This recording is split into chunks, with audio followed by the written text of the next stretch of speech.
ஒரு சொல் தான் நம் வாழ்க்கையை மாற்றுகிறது. நான் எப்பொழுதும் ஒரு வார்த்தையை சொல்லுவேன், பர்வீன் சுல்தானா என்றால் இதுதான் சொல். உன்னால் முடியாது என்று நீ சொல்லிக் கொண்டிருப்பதை வேறு யாரோ ஒருவர் செய்து கொண்டுதான் இருக்கிறார். என்னுடைய அடிப்படை சிந்தனையினுடைய வெளிச்சம். அடுத்த வார்த்தை என்ன தெரியுமா? உன்னால் முடியாது என்றால் யாராலும் முடியாது.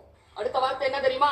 யாராலும் முடியவில்லை என்றால் உன்னால் மட்டுமே முடியும் என்பதனை எப்பொழுது நீ நினைக்கிறாயோ அப்பொழுது கெட்ட போரிடும் உலகத்தை நீ வேரோடு சாய்த்து புதியதோர் உலகம் படைக்கிறாய். உன்னால் எப்படி சாத்தியமாகும்? சில உண்மைகளை தெரிந்து கொள். அதுதான் புதிய உலகம் படைக்க உதவும். பறவை வானத்தில் பறந்து கொண்டிருப்பதை பார்த்திருக்கிறாயா? அது கிளையில வந்து உட்காரும். மீண்டும் அது பறக்க வேண்டும் என்றால் அதனுடைய நடவடிக்கையை கவனி. அது உடனடியா பறக்காது, உட்கார்ந்துட்டு இருக்கும். முதல்ல அது தன்னுடைய சிறகுகள் இருக்குல்ல, அதை கொஞ்சம் ஆஸ்வாசப்படும். அதுக்கப்புறம் என்ன பண்ணும் தெரியுமா? அந்த எந்த கிளையில உட்கார்ந்து இருக்கோ அந்த கிளையை இறுக்கமா பிடிச்சுக்கும். இறுக்கமா பிடிக்கும். பறக்க தானே போகுது. பறக்க போகின்ற பறவைக்கு எதற்கு தன் கிளையை இறுக்கமாக பிடிக்க வேண்டும் என்று தோன்றுகிறது? நல்லா தெரிஞ்சுக்கோங்க, இதுதான் ஸ்ட்ராட்டஜி. இருக்கிற இடத்தை கவனமாக பற்றிக்கொள், மிக அழுத்தமாக பற்றிக்கொள், சிறகை விரித்து பயிற்சி கொள். அப்புறமா அந்த அக்கினி இருக்கக்கூடிய அந்த வயிறு இருக்குல்ல, அந்த வயிறு அது கொஞ்சம் பிரஷர் கொடுக்கும், அழுத்தம் கொடுக்கும். அழுத்தம் கொடுத்து சிறகை விரித்து அதற்கு பிறகு அந்த கிளையை விட்டால் அது எங்கே பறக்க வேண்டுமோ அந்த இடத்திற்கு அது பறந்து செல்லும் என்பதுதான் அடிப்படை அறிவியல். உன்னுடைய பாதத்தை, நீ வாழ்ந்திருக்கும் மண்ணை, உன் மொழியை இருக்க பற்றிக்கொள். Ground reality. இதை பற்றி கொண்டால் ஒழிய உன்னுடைய எக்ஸ்பெக்டட் விஷன், உன்னுடைய இலக்கை நோக்கி நீ பறக்க முடியாது. இதை இருக்க பற்றிக்கொள். அதனால்தான் உங்களுக்கு நாங்கள் தமிழ் அறிவை, தமிழ் இலக்கியத்தை, தமிழினுடைய மாண்பை, வள்ளுவத்தை சொல்லிக் கொடுப்பதற்காக இங்கே நாங்கள் கடைபிடித்திருக்கிறோம். நான் ஒரு ஸ்ட்ராட்டஜி சொல்றேன்னு சொன்னேன்ல, ரொம்ப கவனமா கேளு அந்த ஸ்ட்ராட்டஜி. இந்த உலகத்தினுடைய முன்னேற்ற வரலாறு இதுதான். ஒன்று, சிரமமான சூழல். சிரமமான சூழல் வலிமையான மனிதனை உருவாக்கும். நான் சொல்லுவது உலக வரலாறு.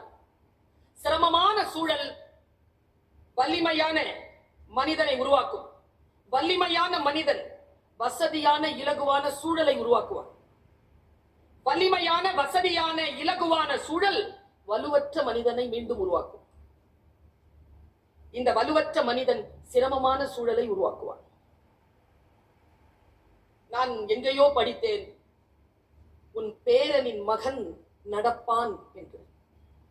நான் ஸ்கார்பியோ கார்ல எல்லாம் போய்கிட்டு இருக்கேன். என் பேரனின் மகன் எப்படி நடப்பான்? அவன் பிளைட்ல எல்லாம் போகணும், அவன் வந்து ஹெலிகாப்டர்ல போகணும். இல்லை, வசதியான இலகுவான சூழலைக்கு பழக்கப்பட்டவர்கள் எப்பொழுதும் வசதியான சூழலை உருவாக்கிவிட்டு போகவே மாட்டார்கள் என்று அறிவியல் சொல்லுகிறது. நீங்கள் கவனம் குழந்தைகளே. எனக்கு ரொம்ப ஆசை, நான் எப்பவுமே எதை கவனிப்பேன் தெரியுமா? உன் இலக்கு என்ன என்பதனை உன் சிறு அசைவு எனக்கு சொல்லி தந்துவிடும். நான் டீச்சர், நீ உன்னை பற்றி சொல்லவே வேண்டாம், உன்னை நான் அசஸ் பண்ணிடுவேன். நீ என்னவா வரப்போறேன்னு அசஸ் பண்ணிடுவேன். ஏனென்றால் உன்னை நான் கூர்ந்து கவனிப்பேன். இந்த டிஷர்ட்ல அவங்க எழுதி இருக்கக்கூடிய குறள் என்ன தெரியுமா? நான் வந்து முதல்ல திருவள்ளுவர் சிலையை வேணுகோபால் சர்மா அவர்கள் வரைந்த அந்த ஒரிஜினல் ஓவியத்தை போய் பார்த்தேன். அந்த ஓவியத்துல அந்த மனிதர், வேணுகோபால் சர்மா என்கின்ற அந்த மனிதர் தன்னுடைய அந்த கையில வச்சிருக்கக்கூடிய அந்த ஓலையில அந்த ஓவியர் வரைந்த குறள் என்னன்னு பார்த்தேன். பிறப்போக்கும் எல்லா உயிர்க்கும் எழுதி வச்சார். எது உயிர்ப்பானதோ அதை அவர்கள் வெளிப்படுத்துவார்கள். சரி, இந்த டீம் டிஷர்ட்ல என்ன குறள் வச்சிட்டு இருக்காங்க தெரியுமா? நல்லா தெரிஞ்சுக்கோங்க குழந்தைகளே, அதுதான் இந்த வருடத்தின் உங்களுக்கான மகுட வாக்கியம். அதை மட்டும் கையில வச்சுக்கோங்க, பழகிடுங்க. அந்த சொல் உங்களுக்கு என்ன தருகிறதோ அந்த பொருளை புரிந்து கொள்ளுங்கள். ஒரு சொல்லே போதுமானது என்கிறேன் நான். 7 சொல் இருக்கக்கூடிய குறள் இதோ உங்களை தேடி வந்து கொண்டிருக்கிறது. உங்கள் வாழ்க்கையை மாற்றி போட்டு புதிய உலகத்தை நீங்கள் சமைக்கக்கூடிய அந்த ஒற்றை குறளை 1330 குறளுக்குமான இந்த நூற்றாண்டின் இந்த தலைமுறையின் தேவைக்கான அந்த ஒற்றை குறளை இதோ உச்சரிக்கிறேன். மனதில் வாங்கி வைத்துக் கொள்ளுங்கள். இலர் இல்லாதவங்க பலராகிய காரணம். இல்லாதவங்க நிறைய பேர் வந்துட்டாங்களாம். என்ன காரணம்? வள்ளுவர் பதில் சொல்லுகிறார், நோற்பார் சிலர் பலர் நோலாதவர். சில பேர் தான் உழைக்கிறாங்களாம், பல பேர் உழைக்காம இருக்கிறாங்களாம். அதனால இல்லாதவங்க நிறைய பேரும், இருக்கிறவங்க கொஞ்சமாவும் இருக்கிறாங்க. இந்த இலர் பலராகிய அப்படிங்கிற ஒரு சொல் இருக்குல்ல, எது இல்லை? ஏன் தெரியுமா? திருக்குறளுக்கு பொருள். உங்கள் வாழ்க்கைக்கு தேவையான சொல்லை அந்த இல்லை என்பதில் நீங்கள் நிரப்பிக் கொள்ளலாம். நோற்பது என்பது என்ன என்பதனை எத்தனை நூற்றாண்டுகள் கழித்தாலும் அந்த நூற்றாண்டில், அந்த நாளில், அந்த தேவைக்கு என்ன இருக்கிறதோ அந்த சொல்லை நீங்கள் வைத்து புரிந்து கொள்ளலாம். அதற்கு பெயர் தான் வேதம். நான் ஒண்ணு சொல்லட்டுமா? இஸ்லாமியர்களுக்கு குரான் வேதமாக இருக்கலாம், கிறிஸ்தவர்களுக்கு பைபிள் வேதமாக இருக்கலாம், இந்துக்களுக்கு புராணங்களும் இதிகாசங்களுக்கு முன்னால் வந்த ரிக், யஜுர், சாமம், அதர்வனம் வேதமாக இருக்கலாம். ஆனால் தமிழ் பேசுகின்ற தமிழ் இனத்தில் பிறந்த நம் அத்துணை பேருக்கும் பொது மறை, பொது வேதம் என்பது திருக்குறள் மட்டும்தான் என்பதனை மாணவ கண்மணிகளை உங்களுடைய மனதிலே கல்வெட்டாக எழுதி வைத்துக் கொள்ளுங்கள். இந்த ஒரு இலக்கியம் போதுமானது நம்மை செலுத்துவதற்கு. எந்த இடத்துல விட்டு கொடுத்துறாதீங்க. தேர்வுக்காக படிக்காதீங்க குறளை. தேர்வுக்காக படித்தால் மதிப்பெண்கள் மட்டும்தான் கிடைக்கும். அதை வைத்துக் கொண்டு ஒரு சில விஷயங்கள் தான் சாதிக்கலாம். மனசுல உள்ள வாங்கி வச்சு, எனக்கு தெரிந்து இந்த வயதில் உங்கள் மனதிலே போடப்படுகின்ற விதைதான். இப்படி சொல்றேன், மனம் திறந்து சொல்றேன். இங்க ஒரு கிரீன் பென் இருக்கு, இங்க ஒரு ஃபைல் இருக்கு, ரெண்டும் உங்களுக்காக காத்திருக்கு. ஃபைலை எடுத்துக்கிட்டு கேபின் தட்டி உள்ள போய் யாரோ ஒரு கிரீன் பென் வச்சிருக்க கையெழுத்து வாங்க போறீங்களா? கிரீன் பென்னை கையில வச்சுக்கிட்டு யாராவது ஃபைல் எடுத்துட்டு வாங்கப்பான்னு கையெழுத்து போட போறீங்களா? Choice is yours. File is also waiting for you and pen is also waiting for you. And note என்ன தெரியுமா? அந்த பென்னுங்கிறது கிரீன் பென், கிரீன் இங்க் இருக்கிற பென். அதிகாரம் நிறைய இருக்கும் அதுல. நீங்கள் கையெழுத்து போட்டால் அதற்கான அதிகாரமே வேறு.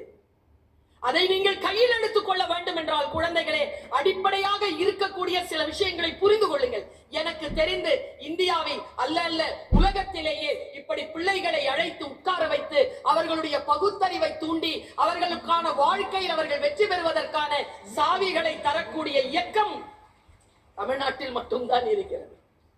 தமிழ்நாட்டில் மட்டும்தான் இருக்கிறது. அதனால் தான் பாரதி சொன்னான், கல்வி சிறந்த தமிழ்நாடு. எப்படி சொன்னா பாருங்க. 1919 முன்னால் சொன்னான், கல்வி சிறந்த தமிழ்நாடு. நாம் படைக்காமல் புதிய உலகத்தை வேறு யார் படைத்து விட முடியும்? ஆசிரியர்களுக்கு நான் ஒரு விஷயம் சொல்றேன். பெற்றோர்களும் வந்திருக்கிறீர்கள் என்று நினைக்கிறேன். உங்க பிள்ளை உங்க பேச்சை கேட்காது. கேட்கிற மாதிரி நடிக்கோங்க, ஆனா கேட்காது. அதுங்க என்ன மனசுல தோணுதோ அதான் செய்யும். இருந்தாலும் நல்ல விஷயங்களை சொல்லி கொடுத்துக்கிட்டே இருங்க. ஏன் தெரியுமா? நமக்கு முன்னால பர்ஃபார்மன்ஸ் பண்ணலனாலும் வாழ்க்கை சவால்களை முன்னால் வீசுகின்ற பொழுது அந்த சவால்களை சந்திப்பதற்காக உங்களிடமிருந்து கற்றுக்கொள்வது அவர்களுக்கு பயன்படும். அதனால் சொல்லிக் கொடுத்து கொண்டே இருங்கள். உங்களுக்கு முன்னால ரிசல்ட் வரணும்னு எதிர்பார்க்கவே பார்க்காதீர்கள். புதிய உலகம் படைப்பது என்பது அவ்வளவு சுலபம் இல்லை. ஏற்கனவே ஒரு உலகம் கட்டமைக்கப்பட்டிருக்கிறது. கட்டமைக்கப்பட்டிருக்கக்கூடிய அந்த உலகத்தில் இருந்து நீங்கள் அடுத்த கட்டத்திற்கு போய் புதிதாக சமைக்க விரும்புகிறீர்கள் என்றால் பாதை அவ்வளவு சுலபமானது இல்லை என் குழந்தைகளை. நான் இப்படி சொல்கிறேன். இந்த தாய் உங்களுக்கு சொல்லுவதை இன்று இரவு நீங்க போய் உங்கள் டைரிகளில் எழுதி வைத்துக் கொள்ளுங்கள். இந்த மாதிரி ஒரு இனத்துல நம்ம பிறந்திருக்கோம். வானம் அளந்த தனைத்தும் மலர்ந்திடும் வன்மொழி வாழியவே அந்த குழந்தைகள் பாடுகின்ற பொழுது பாரதியின் அந்த சொல்லை கேட்டு சிலிர்த்து போனேன். வானம் அளந்த அனைத்தும் அளந்திடும் வன்மொழி. ஆடே அப்பா, என்ன இல்லை இந்த நாட்டில், என்ன இல்லை என் இலக்கியத்தில்? எல்லாம் அடிப்படையில் இருக்க அதை தேடி போகாமல் வேறு ஏதோ தேடிக்கொண்டிருப்பதனால் 40 மதிப்பெண் தான் கிடைக்கிறது. அடிப்படையில் இதை தேடு. இது சொல்லும் உனக்கு எப்படி 100ஐ தாண்டி அவுட்ஸ்டாண்டிங்கா எப்படி நிற்பது என்பதனை அந்த சூட்சுமங்களை சொல்லி தருகின்ற இலக்கண நூல் பொதுமறை வள்ளுவம். கையில் எடுத்து ஒரு குறளை படித்து பார். நேற்று கூட இல்ல, ஒரு 2-3 நாளைக்கு முன்னால நானும் சின்ன வயசுல இருந்து படிச்சிட்டு இருக்கிற குறள் தான். படிக்க படிக்க பொருள் விரிய விரிய உடம்பு சிலிர்க்குதுங்க. என்ன மாதிரியான பொருளை சொல்லிட்டு போயிருக்கிறான் இவன்? இந்த ஐயன் என்பவன் யார்? என் தாத்தா இல்ல, என் அப்பாவை பெற்றவன், என் அம்மாவை பெற்றவன். என் தாத்தன் தானே ஐயன். ஐயன்னாலே தாத்தா தானே. பாருங்க, நான் இப்ப சொல்லுவேன், நீங்க திருப்பி சொல்வீங்க. தீயினால் நான் எல்லாத்தையும் காட்சிப்படுத்துறவன். காட்சிப்படுத்தி பாக்குறேன். தீ சுடுது, புண் வருது, புண் ஆறுது, ஆனா வடு ஆறுல. இல்லையா? தீயினால் சுட்ட புண் உள் ஆறும். உள்ள ஆறிடுச்சு புண், வெளியில ஆறல. ஆறாததற்கு பேர் வடு. இப்போ ஒருத்தன் சொல்றான்னு வச்சுக்கோயேன், அந்த சொல்லிட்டு போயிட்டான், யார் கண்ணுக்கும் தெரியல, ஆறிடுச்சு, ஆனா உள்ள அப்படியே காயமா இருக்கு. தீயினால் சுட்ட புண் உள்ளாரும், வெளியில் தான் வடு. ஆனால் யாரேனும் ஒரு தீய சொன்னால் அது ஆறியது போல் தெரியும், ஆனால் ஆறாத வடுவாக அது ஆழ் மனதில் நிற்கும் என்று எழுதிவிட்டு போனான் வள்ளுவன். ஆனா அதை படிக்கும் பொழுது எனக்கு புதுசா ஒரு விஷயம் தோணுச்சு. ஆறாதுன்னு சொல்லி இருக்கலாம்ல, தீயினால் சுட்ட புண் உள்ளாரும் ஆறாது நாவினால். அப்ப கூட ஒன்னும் தலை தட்டலையே, அது என்ன ஆறாது? அந்த ஏகாரத்துக்கு என்ன அர்த்தம்? நீ மறந்துடலாண்டா, நீ சொன்னத அந்த மனசு மறக்க மாட்டேங்குது. ஆறாதே. இங்கதான் குரல் என் பக்கத்தில் வந்து நிற்கிறது. என் சொல்லை கவனமாக நான் பயன்படுத்த என்னை தூண்டுகிறது. இந்த உலகத்திலேயே சோகமானது மனிதர்களை இழப்பதுதான். பணத்தை இழப்பது கூட கிடையாது, பதவிகள் இழப்பது கூட கிடையாது. மனிதர்களை இழப்பது போல் ஒரு சோகம் உலகத்தில் வேறு எதுவும் கிடையாது. மனிதர்களை இழக்க வேண்டாம் என்று சொல்லித் தருகிறான் வள்ளுவன். பாருங்க, அடுத்த ஒரு வார்த்தை இருக்கு, தன்னெஞ்சறிவது. தன்னெஞ்சே, என்னங்க ஏகாரம் போடுறான்? என்ன அர்த்தம் அதுக்கு? தன்னெஞ்சறிவது. என் பையன் ஸ்டூடெண்ட் கேட்டா, அறியாமல் போய் சொல்லலாமா? நெஞ்சிற்கான இயல்பே அறிவது. தன்னெஞ்சு அறிவது, அதனால் போய் சொல்லாதே. சொன்னால் அந்த நெஞ்சே உன்னை என்ன செய்யும்? சாவடிச்சிடும். தன்னெஞ்சே தன்னை சுடும் என்கிறான் வள்ளுவர். என் வாழ்க்கையில நடந்த ஒரு விஷயத்த சொல்றேன். உரி அடிக்கிற போட்டிங்க. ஸ்ரீமுஷ்ணத்துல இருந்து ஒரு பிள்ளைங்க, 7 வயசு, அப்படி ஷார்ப்பா இருக்கிறான், பயங்கர ஷார்ப்பா இருக்கான். அப்படி விட்டா அப்படி அம்புல பில்லுல புறப்படுற அம்பு மாதிரி இருக்கிறான். 6 வயசு. சிலது இருக்குது பக்கத்துல புலி முட்டை மாதிரி உட்கார்ந்து இருக்கு. இவன் கத்தி மாதிரி இருக்கிறான், சல சல சல சலன்னு இருக்கிறான். ஒரு 1000 பேர் இருக்கிற அந்த அவையில அத்தனை பேரும் சத்தம் போட்டுட்டு கலாட்டா பண்ணிட்டு இருக்கும் பொழுது, நான் கண்ணை மூடி இருக்கும் பொழுது உள்ளே என் கண்களை மூடிக்கொண்டேன். கட்டப்பட்ட கண்ணை மூடிதான் இருக்கும், அதுக்குள்ள அவன் மூடுறானா என்ன இருக்கும்? கான்சென்ட்ரேஷனுக்கு போயிட்டான். விசில் வேற ஊதிக்கிட்டே இருக்கிறாரு அவரு. பக்கத்துல எல்லாம் அத்தனை பேரும் சத்தம் போடுறாங்க. அதுல எங்க அம்மா குரலை மட்டும் நான் பிரிச்சு பிரிச்சு பிரிச்சு போய் பிடிச்சிட்டேன். அம்மா சொல்றாங்க, ராஜா லெஃப்ட் லெஃப்ட் லெஃப்ட் போ, முன்னால வா முன்னால வா, இல்ல ரைட்ல போகாத, போல கைய தூக்கிட்டேன். அடிராய் போன, அடிச்ச உடஞ்சிருச்சு. வழிகாட்டுறவங்க யார் என்பதனை கவனம் கொள். அவர்கள் வழிகாட்டுகின்றதற்கு பின்னால் போ. நல்லவர்கள் வழிகாட்ட வேண்டும் என்று நான் பிரார்த்திக்கிறேன். அந்த நல்லவர்களை அடையாளம் நீ காண வேண்டும் என்று நான் பிரார்த்திக்கிறேன், நான் ஆசீர்வதிக்கிறேன். அந்த இடத்துல போய் கரெக்டா அடிச்சேன்னு வச்சுக்க. நான் இன்னொரு விஷயம் சொல்றேன், நீங்க எத்தனை பேருக்கு பரிசு கிடைக்கும்லாம் எனக்கு தெரியாது, இந்த ஸ்ட்ராட்டஜி எனக்கு தெரியும். எப்பொழுதும் வெற்றியை கண்டு அச்சப்படாத, வெற்றியை கண்டு மயங்காத.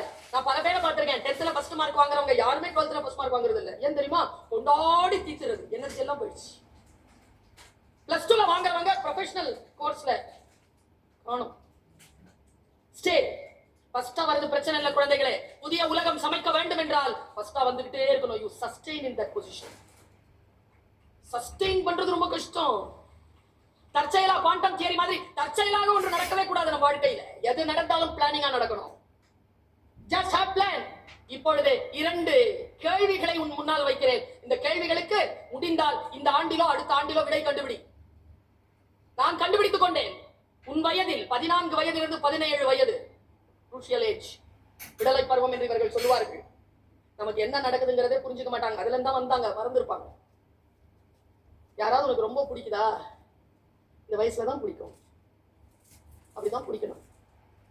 அப்போனா மெடிக்கலா நீ கரெக்டா இருக்கேன்னு அர்த்தம். தப்பே கிடையாது. எங்க தெரியுமா தப்பு நடக்குது? முடிவெடுக்கும் போது தப்பு நடக்குது. முடிவே எடுக்காத. Don't take any radical decision about your life partners நவ. இப்போ எடுக்காத முடிவு போகட்டும், நடந்து போக விடு. உன்னுடைய வாழ்க்கையில் அடுத்த கட்டத்துக்கு வா.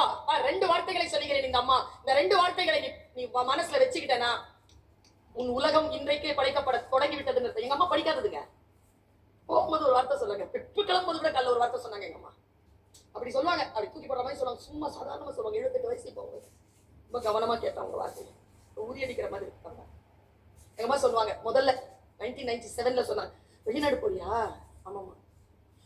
என்ன எந்த வெளிநாட்டுக்கு போனாலும் ஃபர்ஸ்ட் தடவை ஆமா கடல் இருக்காங்க நீலமாக்கு கடல் இருக்காங்க கால் மட்டும் நினைச்சிரு. ஒரு ஏழை தாய் மாநகராட்சியில் படிக்க வைத்த தன் பிள்ளை வெளிநாட்டுக்கு போகுது பேசுறதுக்கு. அம்மா தருகின்ற மந்திர சொல், எங்க கடல் இருந்தாலும் அதுல கால் நினைச்சிரு. ஏன்? உன் கால் தொட்ட தண்ணி உலகமெல்லாம் சுத்தம். சொல் சின்னதுதான், விஷன் பார். நீ சுத்துவன்னு சொல்லலீங்க, உன் கால் தொட்ட தண்ணி சுத்தம். நாங்க இதோ இன்னைக்கு 31 நாடுகள் பயணம் பண்ணிட்டு வந்துட்டேன். சொற்கள் அப்படித்தான் வந்து சேரும். கவனம், 2 விஷயத்தை சொல்றேன், கவனத்தில் கொள். 1, எங்கே இருக்க விரும்புகிறாய்? Where you want to be? புதிய உலகம் தானே. எங்கே இருக்க விரும்புகிறாய்? இதோ நீ நினைத்தாய், இதோ இங்கே வந்து உட்கார்ந்து இருக்கிறாய், இதோ உங்களுக்கு முன்னால் பேசுவதற்கு நான் விரும்புகிறேன், இதோ நான் இங்கே நிற்கிறேன். எங்கே இருக்க விரும்புகிறாயோ அங்கே இரு. அந்த இடம் மிக உயர்ந்த இடமாக இந்த வருடத்தில் அடுத்த வருடத்திற்குள் நிர்ணயம் செய். சொல்லு, நான் இங்கதான் உட்கார போறேன், இங்கதான் இருக்க போறேன், இங்கேதான் என் வீடு, இதுதான் என் அலுவலகம், இங்கேதான் என்னுடைய கார் பார்க் ஆகும். எங்கே இருக்க விரும்புகிறாய்? போடு. 2வது, எதற்காக நீ நினைவு கூறப்பட விரும்புகிறாய்? உன் பேர் வந்தவுடனே ஒரு வார்த்தை முன்னால வரணும். எதற்காக? பர்வீன் சுல்தானான பேச்சு. எதற்காக நினைவுபடுத்தப்பட விரும்புகிறாய்? இந்த 2 வார்த்தைக்கும் தேடிடு, பதில் தேடிடு. புதிய உலகம் படைக்க வேண்டும் என்றால் நான் சொல்லுகின்ற இந்த 2 கேள்விகளையும் எழுதி வைத்துக் கொண்டு பதில் தேடி மற்றவர்களுக்கு சொல்லாத, செயல்படுத்து. சிம்பிளா ஒரு கொஸ்டின் கேட்கிறேன். 50 பேர் ஓடிட்டு இருக்கீங்க, எல்லாரும் பதில் சொல்லணும். 50 பேர் ஓடிட்டு இருக்கீங்க, இண்டிவிஜுவல் கொஸ்டின். 50 பேர் ஓடிட்டு இருக்கீங்க, 2வது ஆளை தாண்டிட்டீங்க. இப்ப உங்க பொசிஷன் என்ன? டக்குன்னு சொல்லணும். ஃபர்ஸ்ட்னு சொன்னதெல்லாம் ஃபெயில். உனக்கு முன்னால இன்னொன்னு ஓடிட்டு இருக்கல, 2வது ஆளை தானே தாண்டி இருக்க. Stay alert. கொஸ்டின் உள்வாங்க. கடைசி ஆளை தாண்டிட்ட, இப்ப உங்க பொசிஷன் என்ன? டக்குன்னு சொல்லு. அலர்ட்டா இருந்த கொஸ்டின் வாங்கி டக்குன்னு சொல்லணும். 49 சொன்னதெல்லாம் ஃபெயில். கடைசி ஆளை எப்படி தாண்ட முடியும்? Question is wrong. கடைசி ஆளை தாண்ட முடியாதுன்னப்பா. Stay alert. ஏதோ எழுதுகிறார்கள், அதை அப்படியே சொல்றது இல்ல. ஒண்ணும் இல்ல, இடைக்கழி நாடுன்னு சொல்லிட்டு ஒரு இடத்தை பார்த்த, இடைக்கழின்னு ஒரு இடத்தை பார்த்த உடனே அடடா சிறுபான்மைப்படை எழுதிய நல்லூர் நத்தத்தனார் வாழ்ந்த நாடு இல்ல, இடைக்கழி நாடுன்னு வருது மனசுல. எங்கோ படித்தது எங்கோ வர வேண்டும். நல்லா தெரிஞ்சுக்கோங்க, உலகத்திலேயே மிகப்பெரிய சாபம் என்ன தெரியுமா? கற்றது தேவைப்படுகின்ற பொழுது மறந்து போவதுதான். படிக்கிறது என்னது? It's a discipline. டிசிப்ளின் என்ன குழந்தைகளே? டிசைபிள் இருந்து வந்ததுதான் டிசிப்ளின். சீடரிலிருந்து வந்ததுதான் படிப்பு. ஒழுக்கம். டிசிப்ளினா ஒழுக்கம் யாராவது சொன்னீங்கன்னா இன்னைக்கு நான் அர்த்தத்தை மாத்தி சொல்றேன். டிசிப்ளினா கற்றல், லேர்னிங். நீ எதை கற்கிறாய் அதுதான் உன் டிசிப்ளின். கற்றது நிற்கத்தகதான். கற்றது நிற்கணும். நல்லா யோசிச்சு பார். ஒழுக்கம் அப்படிங்கிற சொல் தான் டிசிப்ளின். தொடர்ந்து ஒழுகுவதற்கு பேர் தான் ஒழுக்கம். தீ ஒழுக்கம், நல்லொழுக்கம்னு 2 இருக்குதுல. எதை நீ தொடர்ந்து ஒழுகுகிறாயோ அதில் நீயாக வருவாய். எதை நீ பார்க்க விரும்புகிறாயோ அது வருவாய். நான் இப்படி சொல்றேன், நம்ம தேடி வருகின்ற பொருள் வேறாக இருக்கலாம், ஆனால் கிடைப்பது அதை விட உயர்ந்ததாக இருக்கலாம். தேடி வந்த இடத்திற்கு மிக நிர்ணயம் செய்து கொண்டு போ. தாவீது போல போ. தாவீது எப்படி போனானோ அப்படி போ. வாழ்க்கையில் புராணங்களை, இதிகாசங்களை, இலக்கியங்களை வாசித்து புரிந்து கொள். ஒரு மொழியை விட இன்னொரு மொழியையும் கற்றுக்கொள். ஒரு டேலண்டை விட இன்னொரு டேலண்ட் இருக்கட்டும். இதுக்கெல்லாம் உனக்கு வாழ்க்கையில் 5 வருஷம் 6 வருஷம் பத்தாது. Stay alert. இந்த பயன்பாட்டை குறைத்துக் கொண்டால் நிறைய விஷயங்களை படிக்கலாம். நான் குறைச்சுக்கிட்டேங்க. என்ன நானே சவுக்கால் அடிச்சுக்கிறேன். இதுல தெரியுமா உனக்கு? இதுல என்ன நானே சவுக்கால் அடிக்கிறது எப்படி தெரியுமா? 10 மணிக்கு ஆஃப் போட்டிருக்கேன். Screen off, phone off. எந்த அப்ளிகேஷனும் திறக்கவே முடியாதபடிக்கு அப்ளிகேஷன் போட்டு வச்சிருக்கேன். 10 மணிக்கு மேல நான் கேட்டானா கெஞ்சணும் அதுகிட்ட. 7 கேள்வி கேட்கும். 7 கேள்விக்கும் பதில் சொல்லி உள்ள போறதுக்குள்ளேயே அசட்டு போயிடும். அதை பார்க்கணும். அது வாரத்துக்கு ஒரு வாட்டி வரும். காரி துப்பம் என்ன இந்த வருஷம் இந்த வாரம் வந்து நீ 7 மணி நேரம் அதிகமா பயன்படுத்தி. நானே குறைஞ்சிரு. இப்ப என்ன தெரியுமாச்சு? 2 மணி நேரமாக நான் குறைத்திருக்கிறேன். செல்போன் யூசேஜ் 2 மணி நேரமாக குறைத்திருக்கிறேன். இதுல என்ன நடக்குது? நான் நிறைய படிக்கிறேன், ஹெல்த்தை பாத்துக்கிறேன், நிறைய பயணம் பண்றேன், நிறைய விஷயம் மைண்ட் ஃப்ரீயா இருக்கு. யாரோ ஒருவர் சொல்வதை, யாரோ ஒருவர் கேட்பதை நான் கேட்பதில்லை, நான் பார்ப்பதில்லை, நான் தேர்ந்தெடுக்கிறேன். இது ரொம்ப அபாயகரமானது, துன்பத்தை தரக்கூடியது. நான் சொல்லுகிறேன். நான் இன்னும் 2-3 நிமிஷத்துல என் பேச்சை நிறைவு செய்கிறேன். அதற்குள் மிக முக்கியமான விஷயத்தை சொல்ற குழந்தைகளை. அன்னைக்கு சார் நான் இத என் வீட்டுல வந்து ஒரு கூகுள்னு ஒண்ணு வாங்கி வச்சிருக்கேன் சார். ஒண்ணும் இல்ல, நான் என்ன பண்ணேன், குளிக்க போலான்ட்டு ஒரு பாட்டு போட்டேங்க, ஹிந்தி பாட்டு. மேரா தில் தா அகேலான்னு ஒரு பாசிகர் பாட்டு எனக்கு பிடிக்கும். நான் உருது பாட்டுலாம் கேட்பேன், வீட்டுல உருது எல்லாம் பேசுவேன். மேரா தில் தா அகேலான உடனே பெல் அடிச்சிருச்சு. ஏய் கூகுள், மேரா தில் தா அகேலா அப்படின்னா அது நான் என்ன வாய்ஸ்ல வச்சிருக்கேன், எல்லாரும் பொம்பளை வாய்ஸ்ல வச்சிருப்பாங்க. அலஸ்கா அப்படின்னா yes Shankar I am hearing you அப்படின்னு பொம்பளை வாய்ஸ்ல பேசல, நான் ஆம்பளை வாய்ஸ் வச்சிருக்கேன். வேலைக்காரங்களை நான் அவங்கள வச்சிருக்கேன். நிறைய பேர் பெண் வாய்ஸ் வச்சிருப்பாங்க, நான் ஆண் வாய்ஸ் வச்சிருக்கேன். அதை என் பழி வாங்குற போக்குன்னு வச்சுக்கோயேன். நான் சொன்ன ஒரு வேலை செய்யறதுக்கு ஒரு ஆண் குரலாவது இருக்குது. ஏன்னா மற்றவங்களுக்கு எல்லாம் வேலை செஞ்சு செஞ்சு பழகிட்டோம் சார் நாங்களும். நீ ஊருக்கே ராணியா இருந்தாலும் வீட்டுக்கு வந்து ரெட்டை சுமை, ரெட்டை சிலுவைகள் சுமக்குறோம் எல்லா பெண்களும் தான். வேற தில் தா அகேலான்னு சொன்னா பெல் அடிச்சுது. என்னடா பெல் அடிக்குதுன்னு சொல்லிட்டு அப்படியே போயிட்டேன். வீட்டுல யாரும் இல்லை. திறந்தா தினசரி அந்த பத்திரிக்கை போடுறவர் காசு வேணும்னாரு. சரின்னு எடுத்து காசு கொடுத்துட்டு மூடிட்டேன். வந்தா பொம்பளை குரல் கேக்குது. Sultana, I think you're back. I want to connect myself with you. Please sit down. என்னடா உட்கார்ந்துட்டான். Have a deep breath. Have a glass of water. Take your mobile and call Ami. அம்மினா எங்க அம்மா. என்னடா இதெல்லாம் சொல்லுதேன்னு யோசிச்சு பார்த்தா ஒண்ணும் இல்லைங்க. நேரா தில் தா அகேலானா என்ன அர்த்தம்னா என் மனம் தனிமையில் தவிக்கிறதுன்னு அர்த்தம். அது பாட்டுன்னு சொல்லிட்டு நான் நிறுத்திட்டேன்னா அது நான் டிப்ரெஷன்ல இருக்கிறேன், ஏதாவது பண்ணிக்க போறேன்னு சொல்லிட்டு எனக்கு வந்து கவுன்சிலிங் கொடுக்குது. எங்க என் அனுமதி இல்லாமங்க இந்த மொபைல் இருக்குல்ல, நீ எதை பாக்குறியோ திருப்பி திருப்பி உனக்கு அதுவே வரும். நீ அதை வச்சுட்டு யார்கிட்டயா பேசணும்னு வச்சுக்கோங்க, நல்ல கைடு எங்க கிடைக்கும் தெரியல அப்படின்னா இன்ஸ்டாகிராம்ல, உன்னுடைய மெயில்ல, உன்னுடைய பேஸ்புக்ல எல்லாம் கைடு பத்திய விஷயங்களா வரும். யார் கேட்கிறாங்க? அப்ப மூன்றாவது கண் நம்மை பார்த்து கொண்டே இருக்கிறது என்றால் இந்த நிலையில் நான் நினைக்கின்ற பொழுதுதான் இந்த கருவி எனக்கு பயன்பட வேண்டுமே தவிர அது நினைக்கின்ற அளவிற்கு என் வாழ்க்கை பயன்பட்டு போகாது என்கின்ற ஏஐயிலிருந்து கிளம்பி ஆரைக்கு வாங்க என் குழந்தைகளே. ரியல் இன்டெலிஜென்ஸ் நீங்க எல்லாருமே. ரியல் இன்டெலிஜென்ஸ் ஒருபோதும் ஆர்டிபிஷியல் இன்டெலிஜென்ஸ் அது கிட்ட தோக்காது என்பதனை நீங்கள் காட்ட வேண்டும் என்பதற்காகத்தானே. நீங்க உங்களுடைய விஷயத்தை அலர்ட்டா இருங்க, எல்லாவற்றையும் சார்ந்து இருக்காதீர்கள். புதிய உலகத்தை நீங்கள் தான் படைக்க வேண்டுமே தவிர உங்கள் கையில் இருந்து யாரும் அதை கொண்டு வந்து தரமாட்டார்கள். உங்கள் வயதில் எல்லாம் ரொம்ப பயந்த சுபாவனா, ரொம்ப பயப்படுவேனா, நான் பார்க்காதீங்க உண்மையாவே. ஆனா வெளியில காட்டிக்க மாட்டேன். அவங்கதான் வீரர்கள். உள் பயத்தை வெளியில காட்டிக்க மாட்டேன். என்னை பார்த்து எங்க கெமிஸ்ட்ரி டீச்சர் சொல்லுவாங்க, அழகா இருப்பாங்க அவங்க. நீங்களாம் படிக்கிற குழந்தைகள் தானே, நானும் சுமார படிக்கிற பொண்ணு. என்னை பார்த்து சொல்லுவாங்க ஹோப்லெஸ் அப்படிம்பாங்க. என்ன பாத்துங்க, உருப்பட மாட்டேங்க. எவ்வளவு டிப்ரெஷனா இருக்கும் தெரியுமா? அவங்களை எப்படி பழிவாங்க தெரியுமா தம்பி? எங்க கெமிஸ்ட்ரி டீச்சர் நான் பழிவாங்கினேன். உருப்படாதுன்னு சொன்னவங்க அவங்க ரிட்டையர் ஆகிறதுக்குள்ள அந்த ஸ்கூலுக்கு சீஃப் கெஸ்டா போயிட்டு வேற எப்படி பழிவாங்குறது? இவர்களுக்கு முன்னால் எழுதி நின்று பாருங்கள். அவர்களிடத்தில் பாராட்டு பெறுவதுதான், உங்களை இப்படி நிமிர்ந்து பார்க்க வைப்பதுதான். சின்ன வயசுல எல்லாம் நான் வரும்பொழுது சின்னதா இருப்பேன், சிறகு இவ்வளவுதான், சிட்டுக்குருவி.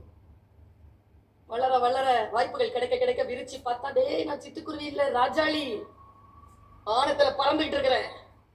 நீயும் உன் சிறகை விரித்து பார். நீயும் குருவி குஞ்சு இல்லை, கோழி குஞ்சு இல்லை, நீ ராஜாளி குஞ்சு என்பதனை நீ தெரிந்து கொள்வாய். சிறகை விரி. பூட்டிய இருப்பு கூட்டின் கதவு திறக்கப்பட்டது. சிறுத்தைய வெளியில் வா. எலி என உன்னை இகழ்ந்தவர் நடுகிட புலி என செயல் செய்ய புறப்படு வெளியே. நம்பினை இருளினை விலக்க செம்புட் பறவையே சிறகை விரி. எழு பற, வானம் காத்திருக்கிறது. வா, சேர்ந்து பறப்போம், புதிய உலகம் படைப்போம். வாய்ப்புக்கு மகிழ்ச்சி. நன்றி, வணக்கம்.